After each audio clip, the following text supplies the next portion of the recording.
પેલો ભાગવત રહસ્ય 35 કૃષ્ણ કનૈયા લાલ કી જે। માગવાથી મૈત્રીનું ગૌરવ ટકતું નથી, સાચી મૈત્રી સમજનાર માગતો નથી। સુદામાની ભગવાન સાથેની મૈત્રી જુઓ। સુદામાની સ્થિતિ ગરીબ હતી, પણ સુદામા જ્ઞાની હતા। 6 શાસ્ત્ર અને 4 વેદનું તેમને જ્ઞાન હતું, પરંતુ તેમણે નિશ્ચય કરેલો કે ધનના માટે મારે જ્ઞાનનો ઉપયોગ કરવો નથી। જ્ઞાનનું ફળ પૈસો નથી, જ્ઞાનનો ઉપયોગ મારે પરમાત્માના ધ્યાનમાં કરવો છે। મિત્રો માટે લાલો માખણચોર બન્યો છે। ચોરી કરી પણ લાલાએ માખણ ખાધું નથી। મિત્રો ભગવાનને વહાલા છે। જે જીવ પરમાત્મા સાથે મૈત્રી કરે તે પ્રભુને વહાલા લાગે છે। સુશીલાએ સુદામાદેવને કહ્યું છે, તમે દ્વારકાનાથને મળવા જાઓ। સુદામાએ કહ્યું, હું દરિદ્ર નારાયણ અને તે લક્ષ્મી નારાયણ, હું ત્યાં જઈશ તો લોકો માનશે કે આ માગવા આવ્યો છે। સુશીલાએ કહ્યું, હું માગવા જવાનું કહેતી નથી, એ તમને જોતા જ સમજી જશે। પ્રભુની 1000 આંખો છે। ફૂલના બગીચામાં બેસો એટલે માંગ્યા વગર સુવાસ આવે છે। સુદામા ભગવાનને મળવા આવ્યા છે। દ્વારિકાનાથનો વૈભવ તેમણે જોયો, પણ સુદામાએ જીભ બગાડી નથી। સુદામાને લાગ્યું અને જોયું કે મને જોતાં જ મારા કૃષ્ણની આંખમાંથી આંસુ નીકળેલા। જો તેમને મારા દુઃખની કથા કહીશ તો મારા પ્રભુને વધારે દુઃખ થશે। મારા દુઃખ તે મારા કર્મનું ફળ છે, એટલે જ સુદામાએ ભગવાનને કશું કહ્યું નથી। શ્રી કૃષ્ણે પૂછ્યું કે મિત્ર, તારો સંસાર કેમ ચાલે છે? સુદામાએ કહ્યું કે મારો સંસાર સુખમય છે। સુદામાને એક જ ઈચ્છા હતી કે મારા ભગવાન મારા પૌવા આરોગે તેની મારે ઝાંખી કરવી છે।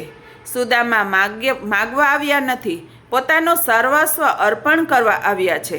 ઈશ્વર પહેલાં તમારું સર્વસ્વ લેશે, તે પછી પોતાનું સર્વસ્વ આપશે। જીવ નિષ્કામ બને છે ત્યારે ભગવાન તેની પૂજા કરે છે। ભક્તિ નિષ્કામ હોય તો ભગવાન પોતાના સ્વરૂપનું દાન ભક્તને કરે છે। જે કંઈ પણ માગતો નથી તેને પ્રભુ આત્મ સ્વરૂપનું દાન કરે છે। જીવ જ્યારે જીવપણું છોડી ઈશ્વરના દ્વારે જાય છે ત્યારે ઈશ્વર પણ ભગવાનપણું ભૂલે છે। સુદામા 10 દિવસના ભૂખ્યા હતા, તો પણ સુદામાએ પોતાનું સર્વસ્વ ભગવાનને આપી દીધું। સુદામાના પૌવા ભલે મુઠ્ઠી જેટલા હશે, પણ તે તેમનું સર્વસ્વ હતું। પૌવાની કિંમત નહોતી, સુદામાને પ્રેમની કિંમત હતી।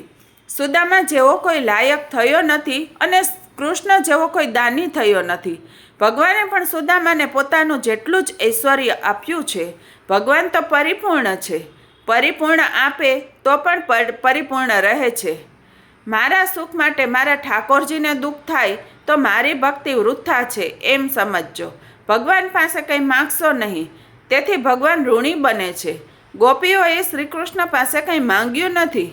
ગોપીઓને કોઈ લૌકિક સુખની અપેક્ષા નહોતી। ગોપીઓની ભક્તિ નિષ્કામ હતી, એટલે ભગવાન ગોપીઓના ઋણમાં રહ્યા છે। નિષ્કામ ભક્તિથી ભગવાન ઋણી બને છે। ગોપી ગીતમાં પણ ગોપીઓ ભગવાનને કહે છે કે અમે તમારી નિષ્કામ ભાવે સેવા કરતી દાસીઓ છીએ। કુરુક્ષેત્રમાં શ્રી કૃષ્ણ તેમજ ગોપીઓ મળે છે ત્યારે પણ ગોપીઓએ કશું માંગ્યું નથી, ફક્ત એટલું જ ઈચ્છે છે કે સંસારરૂપી કૂવામાં પડેલાઓને તેમાંથી બહાર નીકળવાના અવલંબન રૂપ આપનું ચરણ કમળ અમે ઘરમાં રહીએ તો પણ અમારા મનમાં સદાકાળ પ્રગટ રહે, અમારી બીજી કોઈ ઈચ્છા નથી। ગોપીઓનો પ્રેમ શુદ્ધ છે। ગોપીઓ જ્યારે લાલાનું સ્મરણ કરે ત્યારે તેને પ્રગટ થવું પડે છે। ગોપીઓની નિષ્કામ ભક્તિ એવી છે કે લાલાને ખેંચી લાવે છે। જ્યાં ભક્ત છે ત્યાં ભગવાન છે। ભક્ત ભગવાન વગર રહી શકે નહીં અને ભગવાન ભક્ત વગર રહી શકે નહીં। ભક્ત અને ભગવાન એક જ છે।